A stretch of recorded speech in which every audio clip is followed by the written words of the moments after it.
भारत के अवाम मतानत व संजीदगी से अज़्म करते हैं कि हम भारत को एक मुक़्तदर समाजवादी और गैर मजहबी अवामी जमहूरिया बनाएंगे और इसके तमाम शहरियों के लिए हासिल करेंगे इंसाफ समाजी मुआशी और सियासी आज़ादी ख्याल इज़हार अक़ीदा और दीन इबादत मसावत बाएतबार हैसियत और इन सब में उख़्वत को तरक्की दे जिससे फर्ज की अज़मत और कौम के इत्तेहाद और तालीमियत का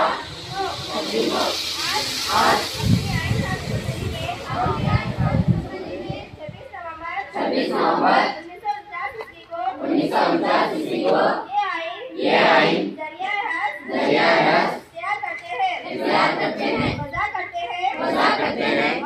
और अपने आप पर नाफिज करते हैं। जय हिंद।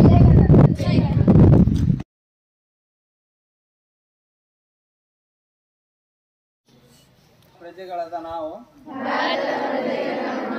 ಭಾರತವನ್ನು ಸಾರ್ವಭೌಮ ಸಮಾಜವಾದಿ ಧರ್ಮನಿರಪೇಕ್ಷತ ಪ್ರಜಾಸತ್ತಾತ್ಮಕ ಗಣರಾಜ್ಯವನ್ನಾಗಿ ರೂಪಿಸುವುದಕ್ಕಾಗಿ ಭಾರತದ ಎಲ್ಲ ಪ್ರಜೆಗಳಿಗೆ ಸಾಮಾಜಿಕ ಆರ್ಥಿಕ ರಾಜಕೀಯ ನ್ಯಾಯವನ್ನು ವಿಚಾರ ಅಭಿವ್ಯಕ್ತಿ ನಂಬಿಕೆ ಧರ್ಮ ಮತ್ತು ಉಪಾಸನೆಯನ್ನು ಸ್ವತಂತ್ರವನ್ನು ಸಮನ್ವಯ ಸ್ಥಾನಮಾನ ಮತ್ತು ಅವಕಾಶಗಳ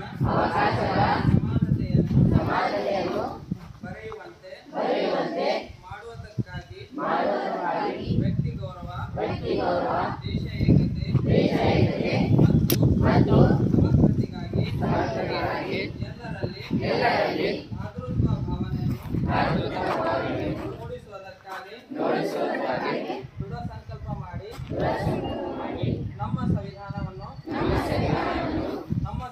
ಸಭೆಯಲ್ಲಿ 1949ನೆಯ